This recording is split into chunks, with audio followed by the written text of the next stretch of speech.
반갑습니다. 7월 14일 수요일 새벽 말씀을 올려드리겠습니다.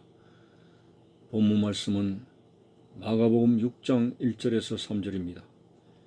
예수께서 그 길을 떠나사 고향으로 가시니 제자들도 따르니라. 안식일이 되어 회당에서 가르치시니 많은 사람이 듣고 놀라 이르되 이 사람이 어디서 이런 것을 얻었느냐? 이 사람이 받은 지혜와 그 손으로 이루어지는 이런 권능이 어찌 됨이냐? 이 사람이 마리아의 아들 목수가 아니냐? 야고보와 요셉과 유다와 시몬의 형제가 아니냐?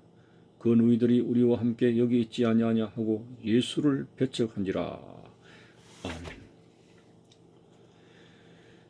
예수님께서는 자신이 어릴 때부터 성장한 나사렛 고향 마을로 제2 고향 마을로 가셔서 공생의 기간에 말씀을 전하셨습니다. 회당에서 꿀같은 말씀을 전하셨습니다.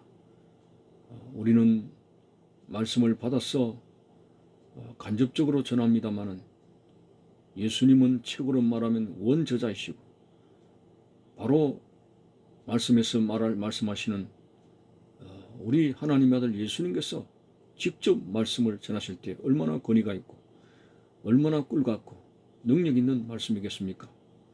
그런데도 그 고향 사람들이 놀라기는 놀랍니다마는 막 의심을 했습니다. 이 사람이 어디서 이런 것을 얻었느냐?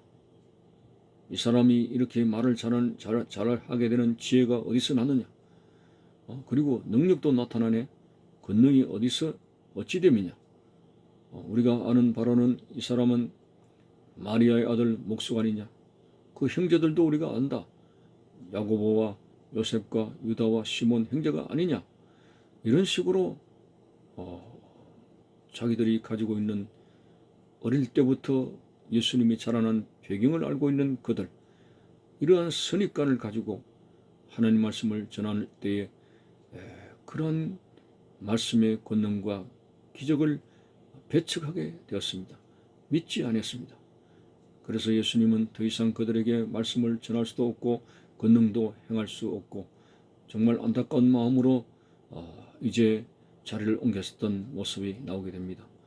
참으로 오늘 우리가 주님 앞에 나아가는 데 있어서 우리가 가지고 있는 개인적인 선입관, 내가 내 생각에는 이러한데, 내가 가지고 있는 경험에는 이러한데, 말씀이 아무리 그렇다 한들 그것은 내가 생각할 때는 맞지 않다.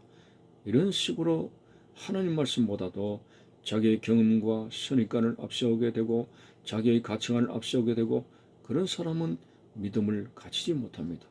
오히려 예수님께서 어떤 때는 어린아이 하나를 세우게 되고 어린아이 같이 순전하지 못한 사람은 결코 천국에 가지 못하리라는 어린아이 같은 심령, 단순한 믿음, 단순한 심정, 순진한 마음, 그것이 오히려 선입관이 무너지게 되고 정말 하나님 말씀을 증거하게 될 때 바로 받는 이 마음밭이 대단히 중요하다는 것을 시사해 주고 있습니다. 왜 우리가 하나님의 전능하신 말씀 앞에 이런 토를 달게 되고 저런 선입관을 갖다 대고 인간의 어떤 가치관을 갖다 대면서 말씀을 도마에 올려놓고 분석하겠느냐? 자유주의 신학자들이 그렇습니다. 자유주의 신학자들이 여러 가지 인간의 이성의 도마에 말씀을 올려놓고 자기의 이성적인 것을 가지고 말씀을 분석하고 그리고 기적은 떼버리고 그렇게 합니다. 여러분들, 그것은 온전한 마음의 상태가 아닙니다. 예수님께서 결실을 맺는 마음밭에 대해서 네 가지를 말씀하지 않았습니까? 첫째는 길가와 같은 마음밭이라고 했습니다. 길가, 신장로, 사람들이 많이 다녀서 그 부드러운 흙이 딱딱해집니다. 다시 말해서 완고한 심령을 가지고 말씀의 씨를 받을 때에 톡톡톡 튕깁니다. 말씀의 씨가 맥히지 않습니다. 그 사람은 시간이 가도 결코 말씀을 취할 수 없는 불행한 자가 되어서 결실이 없다는 것입니다. 오히려 사탄 마귀가 그 말씀을 다 뺏어버리고 마는 것이죠. 허황된 심령을 가지고 살아가는 사람입니다. 속히 선입관을 깨야 됩니다. 우리의 완고한 몸, 스토건, 완고한 마음을 깨야 됩니다. 교만한 마음이 부서져야 됩니다. 내가 세상에서는 어떠한 사람인데, 내가 세상에서는 어떤 배경을 가진 사람인데, 재물이 많은 자인데, 뭐 여러 가지 이러한 완고한 마음들에 깨어지면서 그럴 때에 하나님 말씀을 말씀되게 받아들이며 30배, 60배, 100배의 결실을 얻을 수가 있습니다. 또 예수님께서 하신 돌짝밭 같은 마음은 말씀 흙은 좋아서 말씀을 잘 받는데 아멘으로 받는데 깊이 들어가지 못한 관계로 햇볕이 비추게 될 때 뜨거움으로 견디지 못해서 결국은 씨가 소멸되는 그런 경우라고 합니다. 자, 이런 경우는 어떤 사람일까요? 하나님 말씀을 아멘으로 받기는 하는데 여러 가지 환난과 고난과 고통에 뜨거운 햇살이 비칠 때는 견디지 못합니다. 아이고, 내가 예수 믿어가지고 이렇게 고통당할 바에는 뭐 때문에 내가 예수 믿겠느냐? 하나의 종교를 택해가지고 좀 편안하게 살려고 모든 게 소원 성취하는 것 같으며 잘 되라고 나온 것인데 이런 식으로 정말 고통과 고난을 이겨내지 못하고 쉽게 신앙생활을 포기하는 사람들이 있습니다. 여러분, 우리 예수 믿는 사람들은 이제는 죄를 짓는 고난은 끝이지만은 그리스도 안에서 십자가를 지고 가는 아름다운 고난이 있습니다. 예수를 믿어도 육체적으로 고난과 고통이 있습니다. 그러나 그것은 소망이 있는 고난인 줄 알고 달게 지고 가고 어떤 고통이 와도 잘 열매 맺는 하나님의 사람이 되어져야 되겠죠. 그리고 세 번째는 가시 덤불과 같은 마음의 씨가 떨어졌습니다. 가시는 염려, 걱정의 가시라고 했습니다. 어떤 사람은 지나치게 염려, 근심, 걱정을 합니다.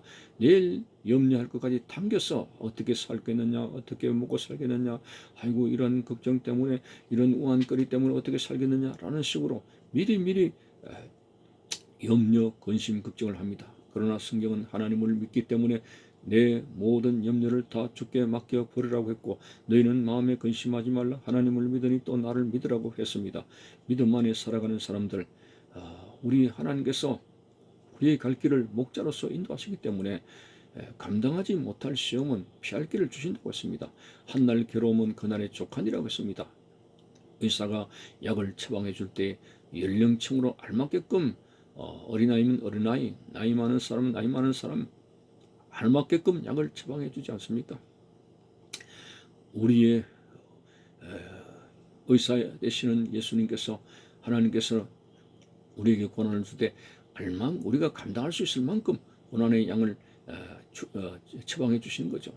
아브라함에게 임한 그러한 고난이 아무에게나 임하는 것이 아닙니다. 아브라함 위대한 신앙을 가졌기 때문에 독자 이삭도 바칠 수 있는 믿음이 되지만 우리에게 그런 이제 어떤 고난은 허락하지 않습니다. 우리 하나님께서는 우리가 어느 정도의 믿음을 가지고 있는가를 잘 알고 계시기 때문에 한날 괴로움은 그날의 족하니라 내일 일은 내일 염려하라고 하지 않습니까? 지나친 염려, 걱정 때문에 신앙의 진전이 이루어지지 못하고 있습니다. 그래서 바울은 아무것도 염려하지 말고 오직 모든 일에 기도와 간구로 너희 구할 것을 감사함으로 하나님께 아뢰라. 염려하는 대신에 감사함으로 하나님께 기도하면서 나갈 때에 그런 모든 문제에 대해서 하나님께서 해결해 주시는 그런 은혜와 역사를 경험할 수 있으며 신앙의 진전이 있게 됩니다. 어쨌든 이런 세 가지의 잘못된 밭을 일구고 하나님 말씀이 떨어질 때 30배, 60배, 100배의 결실을 얻는 그런 믿음의 결실을 얻는 자가 되어야 되지. 하나님 말씀을 갖다 대는데 오늘 예수님의 고향 마을 사람들처럼 이런저런 이유를 통해 가지고 결국 예수를 배척하며 구원을 잃게 되고 정말 주님의 은혜를 배척하는 결과 아무것도 없습니다. 여러분, 우리는 주님 안에 살아가는 사람들입니다. 하나님의 아들 예수 그리스도를 믿는 사람입니다. 사람들은 예수에 대해서 뭐라고 말을 합니까? 뭐 엘리야다, 죽은 자가 살아난 세례 요한이다, 별의별 말씀이 있습니다마는 그러나 제자 중에 베드로가 이렇게 말했습니다. 주는 그리스도시요 살아계신 하나님의 아들입니다. 바요나 시모나 네가 복이 있도다라고 했습니다.